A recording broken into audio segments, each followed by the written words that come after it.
ಬಂದವರು ನಮಸ್ತೆ. ಎಲ್ಲರಿಗೂ ಹೊಸ ವರ್ಷದ ಶುಭಾಶಯಗಳು. ಫಸ್ಟ್ ಇಯರ್ 4th ಡೇ ಎಲ್ಲರೂ ಭೇಟಿ ಮಾಡ್ತಿದ್ವಿ, ಹೀಗೆ ಭೇಟಿ ಮಾಡ್ತಾ ಇರೋಣ. ನಮ್ಮ ಇಂಡಸ್ಟ್ರಿ, ನಮ್ಮ ಸಿನಿಮಾ, ನಮ್ಮ ಮಾಧ್ಯಮ ಎಲ್ಲವೂ ಸಮೃದ್ಧವಾಗಿ ಬೆಳೀಲಿ ವರ್ಷ ಅಂತ ನಾನು ಕೇಳ್ಕೊತೀನಿ. ಮೆಹಬೂಬಾ ಸಿನಿಮಾ ತುಂಬ ಪ್ರೀತಿಯಿಂದ ಮಾಡಿದಂಥ ಸಿನಿಮಾ ಇದು. ನಾವೆಲ್ಲರೂ ಇಡೀ ತಂಡ ಇವತ್ತೇನೋ ಒಂಥರ ಸಮಾಧಾನ ಇದೆ ಈ ಹಂತಕ್ಕೆ ಬಂದು ನಿಂತ್ಕೊಂಡಿರೋದಕ್ಕೆ. ಸಿನಿಮಾ ಎಲ್ಲ ಹಾರ್ಡ್ ವರ್ಕ್, ನಮ್ಮೆಲ್ಲರ ಶ್ರಮ ಈ ಜರ್ನಿನಲ್ಲಿ ತುಂಬ ಮೀನಿಂಗ್ಫುಲ್ ಅಂತ ಅನಿಸಿದೆ ನನಗೆ. ಈ ಜರ್ನಿ, ಈ ಸಿನಿಮಾ, ಈ ಪಾತ್ರ, ನನ್ನ ತಂಡ ತುಂಬ ಪ್ರೀತಿಯಿಂದ ಈ ಸಿನಿಮಾನ ನಾವು ನಿಮಗೆ ಪ್ರೆಸೆಂಟ್ ಮಾಡ್ತೀವಿ. ತುಂಬ ಬ್ಯೂಟಿಫುಲ್ಲಾಗಿ ಕಟ್ಕೊಡೋ ಪ್ರಯತ್ನ ಮಾಡಿದ್ದೀವಿ. ತುಂಬ ಹಾನೆಸ್ಟಾಗಿ, ತುಂಬ ಡಿಸಿಪ್ಲಿನ್ ಆಗಿ ಸಿನಿಮಾನ ಮಾಡಿದ್ದೀವಿ.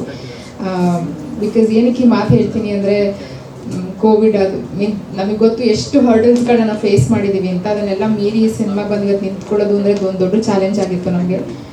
ಬಂದು ನಿಂತಿದ್ದೀವಿ. ಸೊ ಹಾಗಾಗಿ ತುಂಬ ತುಂಬ ಖುಷಿ ಇದೆ ನನಗೆ. ಐ ಆಮ್ ಶ್ಯೂರ್ ನಿಮ್ಮೆಲ್ರಿಗೂ ಈ ಸಿನಿಮಾ ಅಷ್ಟೇ ಇಷ್ಟ ಆಗುತ್ತೆ ನಮ್ಮ ಕೆಲಸ ಅಂತ ನಂಬಿದ್ದೀನಿ. ನಾನು ಇಡೀ ತಂಡ ಈಸ್ ವೆರಿ ವೆರಿ ಸ್ಪೆಷಲ್.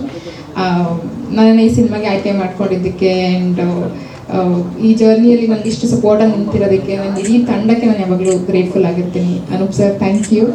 ತುಂಬ ಮಾತಾಡೋದಿದೆ ನನ್ನ ತಂಡದ ಬಗ್ಗೆ, ಪ್ರತಿಯೊಬ್ಬರ ಬಗ್ಗೆನೂ. ಪ್ರಾಬ್ಲಿ ಅದು ಇನ್ ಡೀಟೇಲ್ಡ್ ಆಗಿ ಒಂದು ಅಫಿಷಿಯಲ್ ಆಗಿ ಬೇರೆ ಪ್ರೆಸ್ ಮೀಟಲ್ಲಿ ಪ್ರಾಬ್ಲಿ ನಾವು ಮಾತಾಡ್ಬೋದು ಅನ್ಸುತ್ತೆ. ಇವತ್ತು ಒಂದು ಸ್ವಲ್ಪ ಬರ್ತ್ಡೇ ಸೆಲೆಬ್ರೇಷನ್ ಮೂಡಲಿದ್ದೀವಿ ಶಶಿ ಅವ್ರಿಗೆ. ಆ್ಯಂಡ್ ಅಫಿಷಿಯಲಿ ಇನ್ನೊಂದ್ಸಲ ಹ್ಯಾಪಿ ಬರ್ಡೇ ಶಶಿ ಅವರೇ. ಆ್ಯಂಡ್ ಈ ವರ್ಷ ನಿಮಗೆ ನಿಮ್ದೆಲ್ಲ ಕನಸುಗಳು ಆ್ಯಂಡ್ ಫಾರ್ಮಿಂಗಲ್ಲಿ ಏನೇನು ಮಾಡ್ಬೇಕಂತಿದ್ದೀರಾ ಆ್ಯಂಡ್ ಹೀರೋ ಆಗಿ ಏನೇನು ಕೆಲಸಗಳನ್ನ ಮಾಡ್ಬೇಕಂತಿದ್ದು ಎಲ್ಲವೂ ಯಶಸ್ಸಾಗಲಿ. ಆ್ಯಂಡ್ ಪ್ರೊಡ್ಯೂಸರ್ ಕೂಡ ಹಾಗೆ ಇನ್ನೂ ಹೆಚ್ಚು ಸಿನಿಮಾಗಳನ್ನ ಪ್ರೊಡ್ಯೂಸ್ ಮಾಡಿ.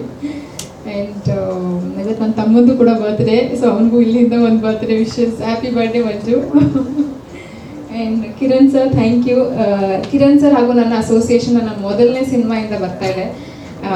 ನಾನು ತುಂಬ ಲಕ್ಕಿ ಆ್ಯಂಡ್ ಫಾರ್ಚುನೇಟ್ ಅಂತ ಕನ್ಸಿಡರ್ ಮಾಡ್ತೀನಿ. ಏಕೆಂದರೆ ಗೊಂಬೆಗಳೆಲ್ಲ ಸಿನಿಮಾ ಸಿಕ್ಕಿದ್ದು ಆಗಿದ್ದು ಆ ಜರ್ನಿ ನಾನು ಇಡೀ ಕೆರಿಯರ್ಗೆ ಇವತ್ತು ಆ ಒಂದು ಸಿನಿಮಾ ತುಂಬ ದೊಡ್ಡ ಬೆನ್ನೆಲುಬಾಗಿ ನಿಂತ್ಕೊಂಡಿದೆ. ಸೊ ಹಾಗಾಗಿ ಆ ಸಿನಿಮಾ ಸಿಕ್ಕಿದ್ದು ಕಿರಣ್ ಸರ್ ಕಡೆಯಿಂದ ನನಗೆ ಯಾವತ್ತಿನ ದಿನ. ಸೊ ಯಾವತ್ತೂ ಈ ಕೆರಿಯರ್ನಲ್ಲಿ ನನ್ನ ಪ್ರತಿ ಹೆಜ್ಜೆನಲ್ಲೂ ಸರ್ ಇದ್ದೇ ಇರ್ತಾರೆ. ಯಾವ ಸಪೋರ್ಟ್ ಯಾವತ್ತೂ ಇದೆ. Thank you so much. And ಈ ಸಿನಿಮಾ ಸ್ಪೆಷಲಿ ಎಲ್ಲ ಸಿನಿಮಾದಲ್ಲೂ ಒಂದು ಫೇವ್ರೆಟ್ ಸಾಂಗ್ ಅಂತಿರುತ್ತೆ, ಬಟ್ ನನಗೆ ಮೆಹಬೂಬದಲ್ಲಿ ಎಲ್ಲ ಹಾಡುಗಳು ಫೇವ್ರೇಟ್. ಮನು ಸರ್, ಬಿಕಾಸ್ ಒಂದು ಆಲ್ಬಮ್ ಇಟ್ಟಾಗಬೇಕಂತಂದ್ರೆ ಅಲ್ಲಿ ಏನೋ ಇರಬೇಕು, ಒಂದು ಸ್ಪಾರ್ಕ್. ಸೊ ಈ ಸಿನಿಮಾದಲ್ಲಿ ಆ ಹಾಡಲ್ಲಿ ಎಲ್ಲ ಹಾಡುಗಳಲ್ಲಿ ಅದೇನೋ ಇದೆ. I am sure album full complete release ಆದಾಗ ಒಂದ್ಸಲ ನೀವು ಎಲ್ಲರೂ ಹಾಡುಗಳನ್ನ ಕೇಳಿದ್ರೆ they are so meaningful, so relatable, ಮತ್ತು ಒಂದು ಸೂದಿಂಗ್ ಎಫೆಕ್ಟ್ ಇದೆ ಎಲ್ಲ ಹಾಡುಗಳನ್ನು. ಮೆಹಬೂಬಾ ಹಾಡುಗಳು ಎಲ್ಲವೂ ನಿಮ್ಗೆ ಇಷ್ಟ ಆಗುತ್ತೆ. And it will make its own impact in the album. ಹಾಡುಗಳಲ್ಲಿ ಈ ವರ್ಷ ಆಲ್ಬಮಲ್ಲಿ ಅಂತ ನಾನು ನಂಬಿದ್ದೀನಿ ಈ ಸಿನಿಮಾದ ಹಾಡುಗಳು. ಆ್ಯಂಡ್ ಇವತ್ತಿನ ವೇದಿಕೆಯಲ್ಲಿ ನನ್ನ ಪ್ರಸನ್ನ ಸನ್ನು ನೆನಪಿಸ್ಕೊತೀನಿ. Thank you so much sir. ನಿಮ್ಮ ಪ್ರೀತಿ, ನಿಮ್ಮ ಸಪೋರ್ಟ್ ಯಾವಾಗಲೂ ನಮ್ಮ ತಂಡದ ಮೇಲೆ, ನನ್ನ ಮೇಲೆ ಇರಲಿ ಅಂತ ಕೇಳ್ಕೊತ. ಆ್ಯಂಡ್ ಆದಷ್ಟು ಬೇಗ ಮತ್ತೆ ಭೇಟಿ ಮಾಡೋಣ. ನಮ್ಮ ಸಿನಿಮಾನ ನಿಮ್ಮ ಜೊತೆ ಸಂಭ್ರಮಿಸೋದಕ್ಕೆ ನಾವು ರೆಡಿ ಇದ್ದೀವಿ. ಒಟ್ಟಿಗೆ ಕೂತು ಸಿನಿಮಾ ನೋಡಿ ನಿಮ್ಮೆಲ್ಲರ ಪ್ರೀತಿಗೋಸ್ಕರ ನಾನು ಕಾಯ್ತಾ ಇದ್ದೀನಿ. Thank you. ಹೆಚ್ಚಿನ ವಿಡಿಯೋಗಳಿಗೆ ಪ್ರತಿಧ್ವನಿ ಯೂಟ್ಯೂಬ್ ಚಾನೆಲ್ ಸಬ್ಸ್ಕ್ರೈಬ್ ಮಾಡಿ, ಬೆಲ್ ಐಕಾನ್ ಕ್ಲಿಕ್ ಮಾಡಿ.